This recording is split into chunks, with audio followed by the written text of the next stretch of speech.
Jā, esiet sveicināti, cienījamie Latvijas Tautas kanāla skatītāji. Pēc ilgāka laika pastāstīsim kaut ko par Zeltabreļu ģimenes lietu. Un šodien sarunāšos ar bērnu mammu Annu. Sveika, Anna! Kā tad jums te iet? Vērtēju, ka labi, jo meitenes mēs dabūjām ārā no slimnīcas pateicoties sabiedrības atbalstam, pateicoties ārstiem, pateicoties juristiem un advokāta darbam. Un, protams, jums. Paldies par ne tikai mums, jā. Meitenēm šobrīd ir daudz labākā slimnīcā. Gan man no malas vērtējot kā neprofesionālim, gan to arī pierāda analīžu rezultāti. Lūk, esam veikuši neatkarīgas analīzes.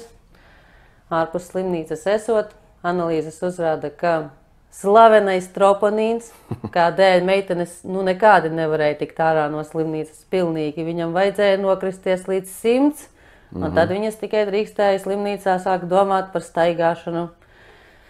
Un tas bija arī iemesls, kāpēc es viņas vadāju pa āru ar ratiņkrēslu, jo mums bija aizliegts staigāt. Nevis tāpēc, ka viņas nevar paiet ar savām kājām, bet tāpēc, ka viņas nedrīkst. Un lūk, šis slavenais troponīns šobrīd Eškaliņai ir pilnīgi normas robežās. Tā ir mazākā meitiņa. Mazākā meitiņa, 2 gadi. Tātad no 400, nedaudz pāri 400 nedēļas laikā, var teikt, atgriezies normas robežās. Un lielākai meitai samazinājies uz pusi no pēdējiem rādītājiem. Tātad vērtēju, ka viss ir ļoti labi un viss iet pozitīvā virzienā un ļoti strauji. Meitenes arī daudz staigā, pamazām sākām staigāt, izejot no slimnīcas. Viņas arī varēja paiet, tikai lielākajai meitai bija problēmas ar iešanu ilgā miera režīma dēļ un gulēšanas gultā dēļ. Muskuļi bija saīsināti kāja, un tāpēc arī gaita bija pavisam izmainīta. Saka, jums šobrīd fizioterapeits ir tagad? Jā, protams, mēs atradām fizioterapeitu. Fizioterapeits, protams, apskatīja meitu, darbojās ar viņu. Un tas notika daudz nopietnākā līmenī kā slimnīcā, jo slimnīcas fizioterapeitam bija pateikts, ka bērns staigāt nedrīkst. Līdz ar to, ko viņa tur var izvingrināt, reāli pakustināt kājas mazliet un tam līdzīgi. Bet šeit mēs nopietni jau sākām nodarboties pie nopietniem vingrinājumiem ķerties. Un mums ir zināms, ko jādara, un tas arī dod savus rezultātus. Jā, jāsaka, kad es biju gan slimnīcā, gan arī šeit pie jums esmu bijis. Un tiešām vienreiz slimnīcā bija, ka mēs braucām ar ratiņiem un kāda izdomāja, ka viņi pēkšņi kāps ārā un viņa pat paklupa. Jā. Viņai bija problēmas tiešām no tām kājiņām. Jā. Šobrīd aizgāja tikko uz bērnu laukumu. Jā. Viss ir kārtībā. Jā. Un nevar vairs arī redzēt to, ka būtu kaut kādas, ka viņi nevaldītu tās kājas vai ko tur vēl. Tā kā jā, vēl jums bija no slimnīcas, bērnu slimnīcas bija uzlikts tas holtera monitors arī mājās. Aptuveni 24 stundas holtera monitors stāvēja. Es viņu nogādāju atpakaļ pati slimnīcā. Un šie holtera monitora dati apliecina, ka nav tādu indikāciju, lai bērnam vajadzētu visam maskastīgā stāvoklī atrasties vai atrasties slimnīcā. Jā, es arī dzirdēju to sarunu, kad doktor Sīla, ka viņš teica, ka tur nekā vispār tāda nav, par ko būtu jāsatraucās. Tā kā to arī jums viss ir kārtībā. Laikam par veselību tas arī būtu vairāk vai mazāk viss, vai ne? Par veselību es ceru, ka kaut kad izteiksies nevis mani, bet ārsti, kas ir piesaistīti, tie neatkarīgi ārsti, un viņi, lai izsakās vairāk. Es varu izteikties tikai kā māte, ko es redzu un novēroju. Katrā ziņā lielākā daļa dokumentu, kas saprot no bērnu klīniskās slimnīcas, ir dabūti ārā, un pēc tiem ir diezgan liela skaidrība, kas patiesībā ir noticis, bet par to jau runās ārsti un mazliet vēlāk. Jā. Jums ir 2 krimināli procesi. Viens no tiem ir pret jums, viens no tiem ir pret Bērnu Klīnisko universitātes slimnīcu. Cik es zinu, jūsu krimināla procesā beidzot ir mainījies status, jā? Kaut kāds jums, bet dīvaini atkal mainījies.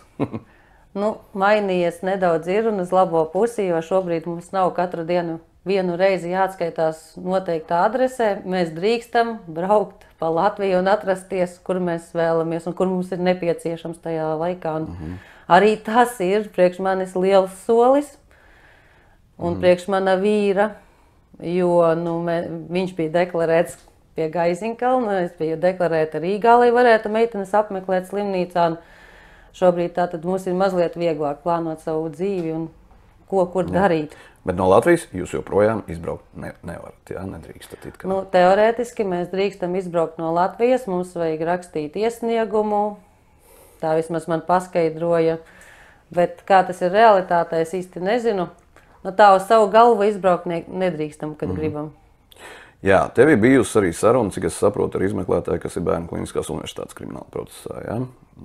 Bija tāda lieta, bija, jā. Ko tu uzzināji jaunu varbūt? Negribu neko šobrīd par to īsti teikt, jo nezinu, ko es drīkstu teikt, ko es nedrīkstu teikt, un gribu uzsvērt to, ka es šobrīd tiešām nesaku visu, ko es domāju, visu, ko es zinu, jo tiešām ir šie divi krimināli procesi, un es zinu, ka arī pretējā puse skatās katru manu vārdu, un par katru vārdu man var būt kādas pretdarbības, tāpēc savā laikā es ceru, ka es runāšu visu to, ko es zinu un ko es gribētu jums visiem pateikt, bet šobrīd es nevaru to darīt. Bet viena būtiska lieta gan tajā krimināla procesā pret slimnīcu ir, un tas ir tas, ka jums joprojām nav cietušās statusa, kas nozīmē, ka jūsu tiesības un iespējas šajā krimināla procesā piedalīties, pareizāk sakot, palīdzēt izmeklēšanai ļoti ierobežotas, vai ne? Statusa nav, statusu gaidam un gaidīsim. Viņš uzreiz netika piešķirts, viņš tika pārsūdzēts, cik man zināms, jā? Tātad šobrīd tas ir pārsūdzēts prokuratūrā. Prokuratūrai ir tiesības mēnesi izskatīt šo iesniegumu. Labs laiks no tā mēneša jau ir pagājis un gaidīsim. Un ja viņi nepiešķir prokuratūrā šo statusu, tad ir iespējas pārsūdzēt ģenerāla prokuratūrā. Jā. Bet uzreiz priekš ģenerāla prokuroru, viņš mums mīļa tēma ir visos lāčos un tā tālāk. Stukāna kungs, es, protams, saprotu, ka būs kaut kāda skaidrojuma, kāpēc nevar piešķirt vecākiem, kuri zaudējuši savu bērnu cietušā tiesības krimināla procesā, bet piekritīsiet, tas ir stulbi. Ja? Un tas ir tas, kas būtu primāri jāpanāk, kur es arī gribētu vērst valsts policijas uzmanību, ka, piedodiet man, bet attaisnoties ar to, ka nav kaut kas tur izdarīts un gaida kaut kādu atzinumu, vai ir bijis pareizi vai nepareizi tā ārstēšana, ja? Un tad tikai atzīt, ka vecāki ir cietuši vai nav, es atvainojos, tas ir tā. Jā, tā tad, kas mums tur vēl tāds bija, ko mēs te sarakstījām visā šinī? Ja? Laikam ķeramies šitam klāt. Tātad. Smagajai tēmai. Tēma, ko mēs līdz šim neesam apsprieduši, bet ko es gribu darīt visiem zināmu. Tā tad ir tāda lieta, pēc dēla nonākšanas slimnīcā, dažu dienu laikā burtiski pacēlās tēma par tādu interesanta pētījuma veikšanu, kas skar, lūkšu Māri tieši nolasīt precīzi. Principā es nolasīšu anglisko no sākuma versiju. Jā, man nevajag šito papīru. A case report series and vaccinated pediatric patients with severe diphtheria infection.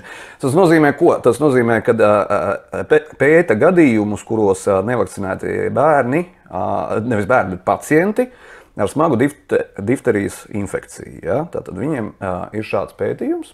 Un tālāk bija tā, kad Lauris šo te parakstīja nezinādams, ja? Tā gadījās, jā, diemžēl. Tā gadījās. Un bet tā sakrita, tik ļoti sakrita, tas ir ļoti, ļoti sakrits, lai neteiktu vairāk, ja? Ka tieši tajā laikā un tā, un difterija, kur, kā mēs labi zinām, daži ārsti arī apšauba vismaz daļēji, ja? Un kas, Lauris tātad parakstīja, jā. Tas stāsts ir patiesībā diezgan garš, kā viss šis stāsts un sarežģīts. Tātad es ar meitenēm biju slimnīcā un mani aizsūtīja tātad uz Linezeru. Es slimnīcā vairs tajā brīdī nebiju. Kad mans vīrs šo te parakstīja, pie viņa atnāca studentu grupiņa Un es gribu vērst uzmanību uz to, ka šie paši cilvēki bija bijuši jau pie mana dēla nākamajā vai aiznākamajā dienā pēc viņa iestāšanās BKOS-ā.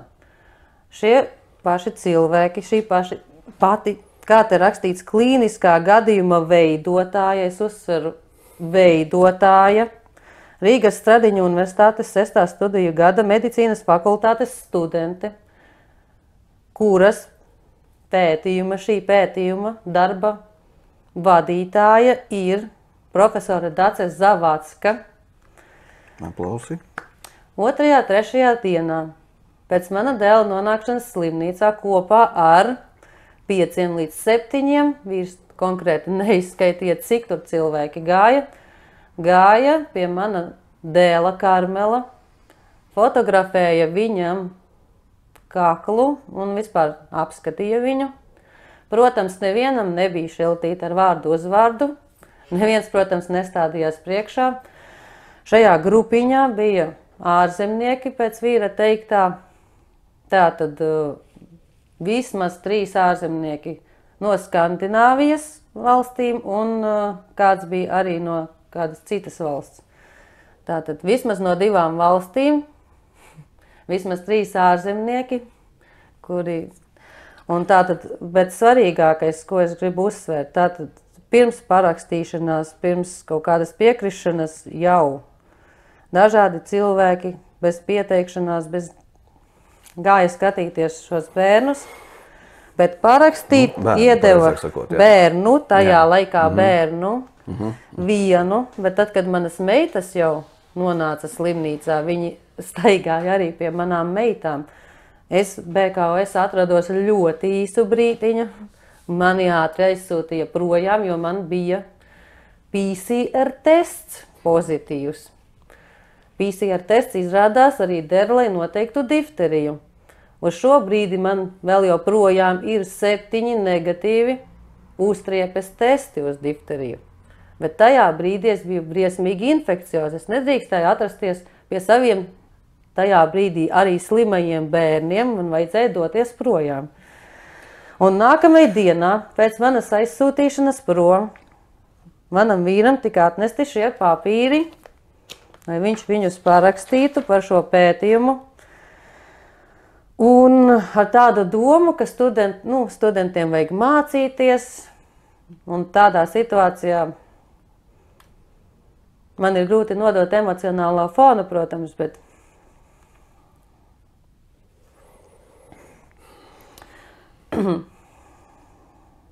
jā.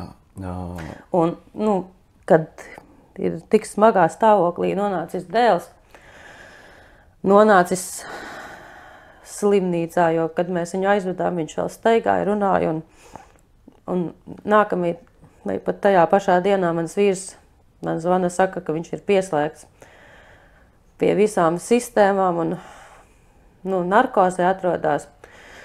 Un, protams, neviens neies pārlasīt katru vārdu kaut kādos papīrās un, protams, izies uz sadarbību ar to iestādi. Mēģinās nepretoties visā, jo bija milzīgs spiediens par vakcinēšanos. Arī tajā brīdī. Un viņš nevarēja teikt nē pilnīgi visā. Tas ir jāsaprot, ka viņš gribēja labi studentiem vajag pamācīties labi. Viņš nepārlasīja katru vārdu. Un tikai pēc tam mēs izlasījām, kas te ir kārtīgi rakstīts, un ieraudzījām, ka šeit ir par visiem 4 bērniem paraksti doti. Arī par to meitu, kas šis tika parakstīts 8. datumā. Un 8. datumā slimnīcas dokumentos pašos parādās, ka manai meitai Šaronai, kurai 6 gadi un kura nekad nesaslim, un kurai visos testos ir uzrādās, ka nav difterijas, un kura tika palaista mājās, arī viņa šeit ir iekļauta. Jā. Kas tajā pētījumā ietilpst arī tā ārstēšana, vai tas tā bišķi pietrūkst, pasaka kaut ko? Kas tajā līgumā, ko viņš parakstīja, kas ir to, ko viņš neizlasīja līdz galam, vai tur ir tiešām arī pārsniedzīgi paši, kad viņi tur eksperimentus veiks, vai tur teiks? Nē, par eksperimentu veikšanu, protams, te vispār nekas nav. Protams, nav ne par kādu ārstēšanu. Te ir vienkārši par datu ievākšanu, cik es to saprotu. Te ir rakstīts, ka pētnieciskā darba klīniskā gadījuma analīzes veikšanas laikā iegūto datu uzglabāšanā tiks ievērota pilnīga konfidencialitāte. Tie būs pieejami tikai slēgtai pētnieku grupai, kā tas šobrīd pierādās, ka pieejami tikai slēgtai pētnieku grupai, kas saistīta ar konkrēto darbu. Pacienta personas dati netiks nodoti ārpus ES vai EEZ valstīm. Jā, bet šeit ir viena būtiska lieta, ko tu arī tagad tikai šorīt man pateici, ja? Un tagad cits starpā tu runājot ar to pateici, ka viņi nāca un fotografēja. Tātad Tieši viņiem tā. ir bildes. Un te nu tagad ir jāsaka tā, policija, gaidiet iesniegumu, tās bildes būs jādabūna. Jo visā šajā milzīgajā dokumentu kaudzē, ko es esmu no slimnīcas ilgā cīņā dabūjusi, tur bilžu šo nav. Par šo pētījumu gribēju piebilst to, ka mums tiešām nebija skaidrības pārlasot šos te parakstītos dokumentus, kas tur ietilpst, kādi dati ir savākti un tam līdzīgi. Bet mums tātad bija pārtrauktas tiesības un es tā pieņemu, ka es arī neko interesēties nevarēju. Tāpēc es sarunā ar Elsiņas kundzi viņai lūdzu, lai viņa painteresējās. Kādā pētījumā ir iesaistīti mani bērni, kādi dati tiek vākti. Nu, protams, viņa to nedarīja. Varam pārbaudīt, bet viņa man atbildēja, ka visu slimnīca zina labi, ko darīt vajag un kā. Un kad beigsies ārstēšana, tad es visu redzēšot rezultātos. Tāda bija viņas atbilde. Bet runājot par savāktajām, tātad tās bildes, ko viņi taisīja, šī veidotāja kopā ar vairākiem citiem studentiem, iespējams studentiem, jo neviens priekšā nestādījās, kas tie ir par cilvēkiem, ir ļoti būtiskas, jo visā tajā milzīgajā dokumentu kaudzē, ko man ir izdevies iegūt no slimnīcas, tātad par Karmelu man tika atsūtītas 455 lapas, kurās uz to brīdi izrādījās trūkas histoloģiskā informācija un vispār patologa anatomiskais slēdziens tur nebija iekļauts. To mēs uzrakstījām iesniegumu, galu galā ar lielām pūlēm arī to mēs dabūjām, bet arī tur nav bilžu. Šobrīd maniem ārstiem nav bilžu, neviena kārtīgas bildes no tā, kā izskatījās tas kakls. Un viņiem šīs bildes ir, un es uzrakstīju iesniegumu. Protams, pirmais darbs, pēc tam, kad mums bija atjaunotas vecāku tiesības, un mēs atgriezāmies ar vīru Rīgā pie bērniem, un mums vairs nevarēja aizliegt tur atrasties, bija atteikties no šī pētījuma. Es pazvanīju šajai studentei pētījuma veidotājai, un teicu, ka gribu parunāt. Nestāstīšu, kā tur. Tātad saruna mums nesanāca divatā, atnāca vismaz 5 cilvēki ar mani parunāt pēc laba laika, pēc kādas stundas. Un tika apgalvots, ka šis pētījums tātad, labi, viņi pārtrauks to pētījumu, un pie tā mēs tajā brīdī palikām. Un pēc tam tev atsūtīja oficiālu atbildi šitā te, kā viņai bija uzvārds? Nē, viņa man oficiālu atbildi neatsūtīja.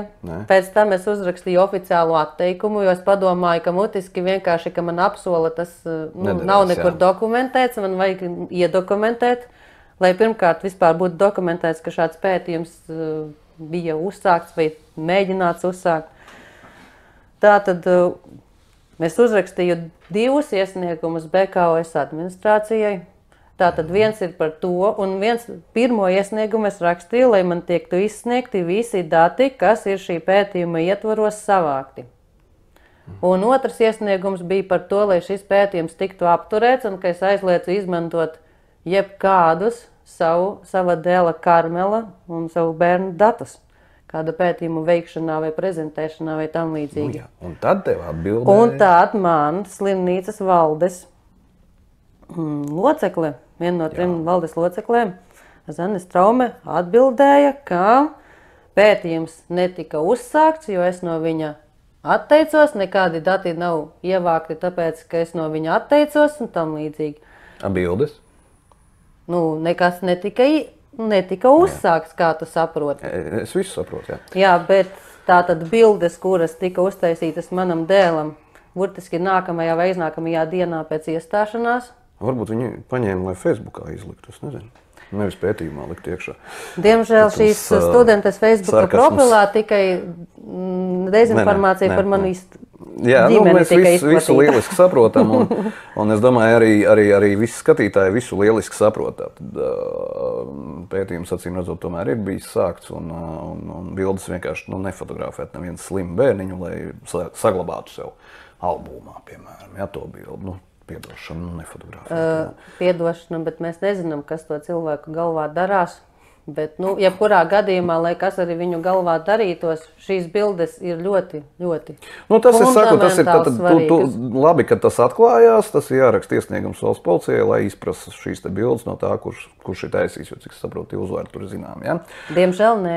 Nav. Diemžēl mēs zinām tikai... Tad būs policijai mazliet grūtāk, bet atrast jau atradīs, ja gribēs atrast. Neviens priekšā nestādījās, visi pirmajās dienās nāca, kas gribēja, darīja, ko gribēja, skatījās, ko gribēja un... Jā, es saprotu, jā. Un vēl viena būtiska lieta, ja, kad joprojām, cik es saprotu, visi dokumenti no Bērnu Kliniskās universitātes slimnīcas tomēr nav saņemti, visas atbildes uz visiem iesniegumiem nav, ja? Tā kā to mēs vēl gaidām. Kas attiecās uz attieksmi pret bērnu tēvu Lauri slimnīcā, tanīs pirmajās dienās, kad viņš parakstīja šo te. Vienkārši Anna, lai nolasa, tad visiem viss būs skaidrs. Tātad attiecībā uz manu vīru. Uz vīru, kā jau es teicu, tika izdarīts milzīgs spiediens, un viņš tur bija viens, tāpēc, ka viņam visi testi neuzrādīja nekādu difteriju. Man uzrādīja PCR tests, un tāpēc man aizsūtīja, viņš palika, paldies Dievam, vismaz kāds no mums pie bērniem.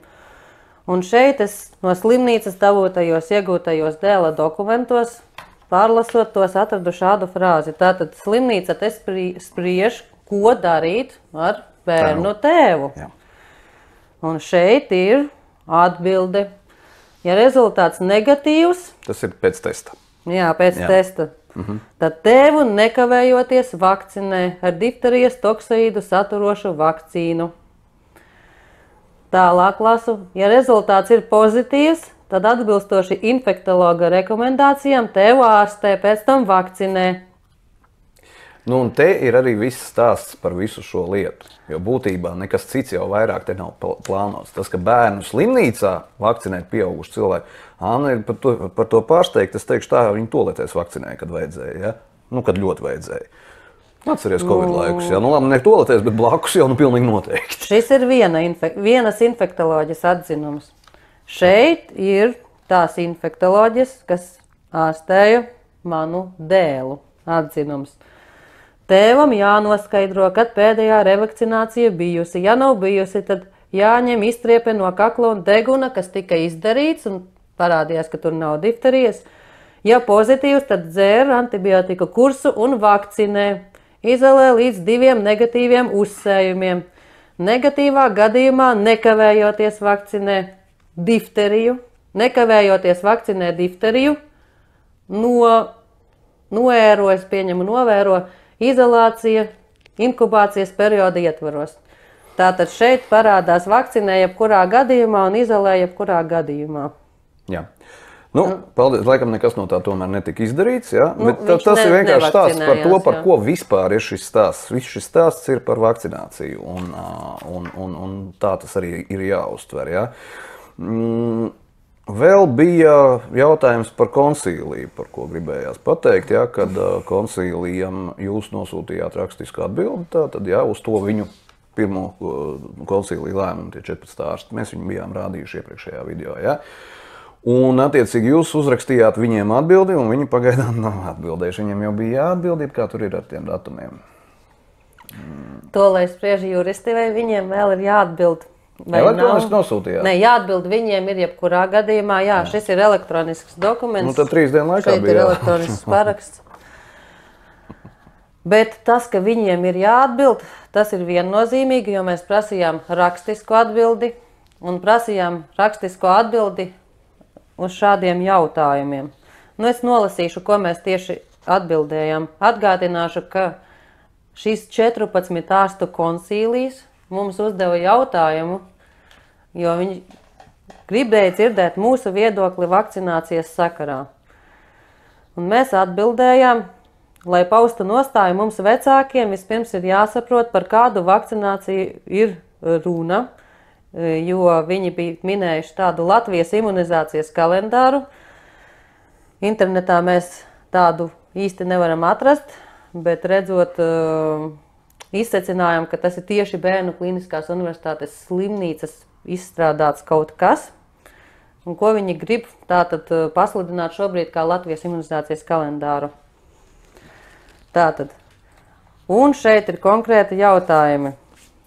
Vai lemjot par imunizāciju nebūtu jāizvērtē antivielu līmenis, ņemot vērā, ka saskaņā ar BKOS uzstādīto diagnozi bērni ir pārslimojuši difteriju? Šādu jautājumu tātad viņi vispār neapskata mutiski. Cik es sapratu, vispār antivielas viņiem kā tādas neinteresē. Viņiem interesē vienkārši bērnu novakcinēt jebkurā gadījumā, jebkurā stāvoklī. Es prasīju ārstējošam kardiologam, kas tajā brīdī bija, ko viņš tieši domā par šo jautājumu. Viņš teica, ka viņuprāt droši var vakcinēt tieši šobrīd. Un tas ārsts, ar ko viņi sazinājās, konsīlijas sazinājās Vācijā, tieši tāpat domā, ka tieši šobrīd var vakcinēt bērnu. Jā, vēl viens būtisks jautājums. Tad meitenēm nav antivielu pret difteriju. Ko tas nozīmē? Tieši tā. Meitenēm nav antivielu pret difteriju. Tajām meitenēm, kuras ārstējās BKOS-ā. Tajai meitai, kura bija vesela un kura nesaslima, ir antivielas pret difteriju. Bet tās, kuras ārstējās, to es atstāšu ārstu ziņā, lai viņi paskaidro, kā tas var būt, jo tieši šajā iesniegumā mēs to arī prasam. Jo pats BKOS nebija šādu testu uztaisījis uz antivielām, un izdevās mums to 7. oktobrī tādu testu uztaisīt, kur arī tas parādījās. Arī šajos testos neatkarīgajos šobrīd, ko mēs esam uztaisījuši, arī parādās, ka meitenēm nav antivielu pret difteriju. Tātad jau dubult testi to apliecina. Un lūk, mēs gaidām Es saprotu, ka tad jau sanāk, ka iespējams viņas nemaz nav slimojušas ar difteriju. Jo antivielas izstrādājas pēc pārslimotas slimības. Nu, to mēs gaidām, lai slimnīca atbild, jo mums ir tieši jautājums, kā jūs izskaidrosiet faktu, ka manām meitām neatkarīgi veiktās analīzēs nav, te mums ir konkrēti datums un analīžu rezultāts, bet būtībā nav antivielu. Un mēs gaidām atbildi, rakstisku atbildi. Iesniegums ir iesniegts, atbildes pagaidām nav. Es domāju, ne tikai mēs gaidām, bet visa Latvija gaida šo atbildi uz šajiem 2 iesniegumiem, uz kuriem vēl atbildes nav.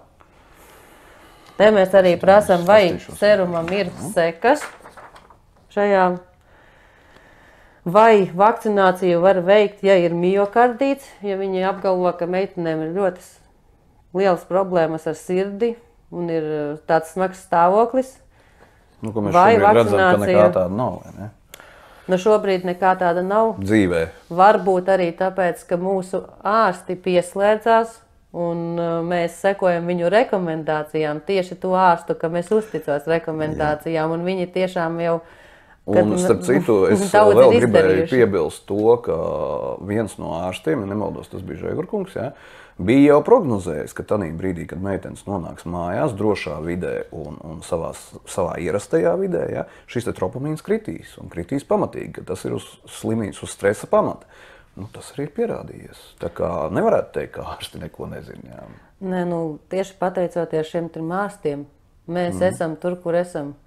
Jo tieši viņi bija tie, kas bija tik drosmīgi uzrakstīt atzinumu, kurā viņi iztaisīja šo pieņēmumu. Pašus bērnus gan viņi neredzēja, jo slimnīca bija nobloķējusi jebkādu iespēju maniem ārstiem. Kaut gan es viņus pilnvaroju, kaut gan es gāju runāt vairākas reizes par šo jautājumu. Tur bija cik tie iesniegumi, 4 vai 5? Nē, oficiāli 3 iesniegumi. Mutiskies neskaitiet, cik reizes.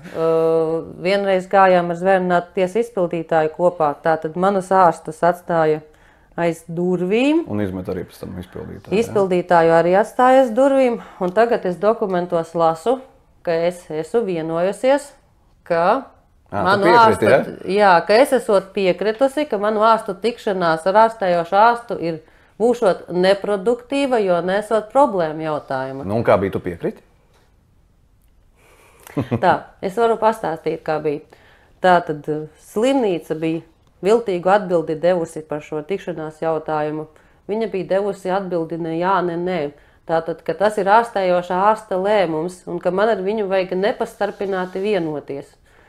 Es devos tātad uz to nodaļu un mēģināju vienoties ar ārstējošo ārstu nepastarpināti, bet tikko es uzdevu jautājumu, tātad vai jūs piekrītat tikties ar maniem konsultantiem, mani uzreiz pārtrauca citas slimnīcas pārstāvi, jo es tur biju viena un viņi bija no sākuma 3 pēc tam, no sākuma 4 pēc tam 3 un neļāva man vispār runāt ar ārstējošo ārstu. Tā kā es nesaprotu, kā ir nepastarpināt ar viņu runāt. Nē, nu tā redzi vispār pieņem taktika. To dara visi, kas grib kaut ko noslēpt. Ja? Tātad viens, ja ir viens oponents, ja? Pa televīzijā tā dara. Ja? 2 oponenti, preses klubā ir tāds raidījums, ja? 2 oponenti plus vēl, 2 pareizie plus vēl žurnālists, un tad viens ir ar citu viedokli, un tam vienam ir ļoti grūti turēties pretī tiem pārējiem 3. Ja? Un tieši tas pats notiek šeit. Tāpēc jau viņi arī piedošanu neielaida, ārstus neielaida pat zvērnātu tiesu izpildītāju, ja? Lai varētu ar tevi vienu tik galā vieglāk. 4 pret 1 Bet vieglāk. Viņi ar mani netika galā. Es līdz pašām beigām paliku pie viedokļa, ka es gribu, lai mani ārsti tiekās ar ārstējušu ārstu vai kādu ārstu vispār no slimnīcas, kurš ar viņiem gatavs runāt. Es sapratu, ka šī saruna, tur mēs bijām diezgan ilgi tajā telpā. Es 3 reizes minimums prasīju, vērsos pie ārstējoša ārsta, mani pārtrauca, runāt man neļāva. Es nevienā brīdī nepiekritu tādai idejai, ka tas būs neproduktīvi. Un nācās aiziet vienkārši. Un es vēl joprojām konsīliem, visam 14 cilvēki, vēl joprojām teicu, ka es viena nevaru runāt ar viņiem par medicīniskiem jautājumiem, ka man vajag profesionāli, ārstam jārunā ar ārstu, un es pie šī, es nekad neesmu tam piekritusi, un tie meli mani ļoti pārsteidza. Es negaidīju, ka tā var izdarīt. Kā mēs lieliski redzam, melu ir bijis gana daudz, arī dienā, kad meitenes tika atvestas mājās no slimnīcas, parādījās raksti ar virsrakstiem. Es pēc tam uzlikšu virsū, un galvenais, ka tāpat bija Nacionālā ziņu aģentūra Leta, ja, kam it kā vajadzētu tā kā saprast, ko viņi dara. Ja. Bet nē, bija raksti ar virsrakstiem, redz, ko viņš ir, piemēram, viens ar difteriju slimo bērnu vecāki atkārtot izņēmuši savus atvestus no slimnīcas. Cienījamais šai gadījumā tas mums ir Jauns LV, bet bija arī Letai, bija Apollo, bija TVNetā, visu, īsāk sakot, bija šie raksti ar tieši šādu virsrakstu. Ja bērni būtu slimi ar difteriju, jūs tiešām domājat, ka viņus varētu izņemt no bērnu slimnīcas ārā? Tiešām ar to apsardzi, kas tur ir un tā tālāk, infekciozus bērnus. Tas, ka jūs gribat klikšķus un jums ir likts tā rakstīt, tā ir cita lieta, bet melot jau tik atklāti nevajadzētu. Un bija vēl viena meli, vai ne, Anna? Melu ir bijis. Jā, bet tādi, kas ir jau pierādām. Tāds saraksts. Ka LSM, tas bija Latvijas sabiedriskais mēdījis, tas ir mūsu visu finansētais sabiedriskais mēdījis, kur bija rakstīts tas, ka jūs kopš 20. datuma nebijāt bijuši pie bērniem. Jā? Tā tur bija laikam. Tu man bija atsūtījis. Tātad pēc tiesību pārtraukšanas uz mūsu bērnu, tajiem bērniem, kas atradās slimnīcā, tātad slimnīcas komunikācija daļas vadītāja apgalvoja, ka vecāki bērnus nav apmeklējuši. Jā. Es gribu pateikt, ka es pārcēlos dzīvot uz Rīgu, lai varētu 1 stundu dienā apmeklēt savus bērnus. Šis būs uzlikts virsū, jā, bet es nocitēšu. Taču kopš 20. septembra Bāriņtiesas pieņemtā lēmuma par bērnu vecāku tiesību pārtraukšanu vecāki bērnus slimnīcā nav apciemojuši. Visticamāk, 2 nedēļu laikā bērnus varēs izrakstīt no slimnīcas. Citāts no raksta. Tātad, kad jums atņēma tiesības, jūs tagad braucāt? Nu, jums tur ļāva stundu dienā, bet jūs tagad braucāt? Es pārcēlos dzīvot uz Rīgu, lai es varētu to stundu dienā pavadīt pie bērniem. Man bija arī tāda diena viena, kad mūs abus ar vīru ielaida. Nu, protams, apsargi arī tur dežūrēja ārpusē, bet ielaida tomēr mūs abus divus pie bērniem. Tas bija vienā sestdienā. Kā ir pastaigāties ar apsargiem slimnīcas teritorijā? Smieklīgi. Nē, es saprotu, ka lielāko daļu vecāku tas noteikti ļoti, varbūt ietekmētu negatīvi, bet es gribu pateikt Bērnu klīniskajai universitātes slimnīcai, es neesmu tas gadījums, es esmu dienējis zemesardzē, es esmu redzējis, es draudzējos arī ar kādiem cilvēkiem no speciāla uzdevumu vienības SUVA, man ir pazīstami, un, ja jūs gribat iebiedēt kādu ar jūsu apsargiem, un es neko tiešām ļaunu nedomāju par tiem apsargiem, bet, lūdzu, tad maksājiet viņiem krietni lielāku algu un noalgojiet, lūdzu, nopietnākus apsargus. Un es tiešām negribu nevienu aizvainot, bet man tas likās smieklīgi jau no paša sākuma, un vēl joprojām tas liekas smieklīgi. Un, tad es sajūtos kā ministru prezidenta, kurai apsardzes steigā pakaļ. Nekā savādāk es to nevaru paskatīties. Tu domā, ka viņa tik slikti jūtās? Es domāju, ka viņa labi jūtās, un es arī jūtos ļoti smieklīgi un labi, ka man tāds gods tiek izrādīts, ka man tiek piešķirtis personīgi apsargi, lai es varētu... Jā, protams, tas ir maigi sakot, smieklīgi. Un, jāsaka, vēl viena lieta. Man arī nācās saskarties vienu reizi ar tiem apsargiem. Es nekomentēšu. Bet tev taisnība. Kas attiecās uz pārējo, mēs esam izstāstījuši diezgan daudz, un mēs varētu stāstīt vēl un vēl, bet ir lietas, ar ko mums jārēķinās, jo šeit runa tomēr ir par, kā jūs iepriekš teicu, te ir runa par vakcināciju. Šis viss jautājums, šis ir par vakcināciju, par obligāto vakcināciju, kuru bija plānots ieviest. Pagaidām tas nav noticis, un mums visiem jābūt gan aktīviem, uzmanīgiem, lai tas nenotiktu tuvākajā laikā. Un, kā jau mēs runājām, tiek darīts viss iespējamais, ko šobrīd var darīt. Jurists ir, lai gan mums ir bijuši komentāri, ka jurists neko nedara un tā tālāk. Viņš dara, meitenes ir mājās, viss ir labi, paldies advokātam, juristam, ir vairāki, Droši vien, ka paldies visiem pārējiem, kas atbalsta, un es aicinātu, mēs arī uzliksim tos kontu numurus, to ziedojumu kontu numurus šobrīd, jo te ir runa par tūkstošiem. Šitās katras, cik tās analīzes, piemēram, maksāja? Piemēram, šī te lapiņa 200 eiro. Jā.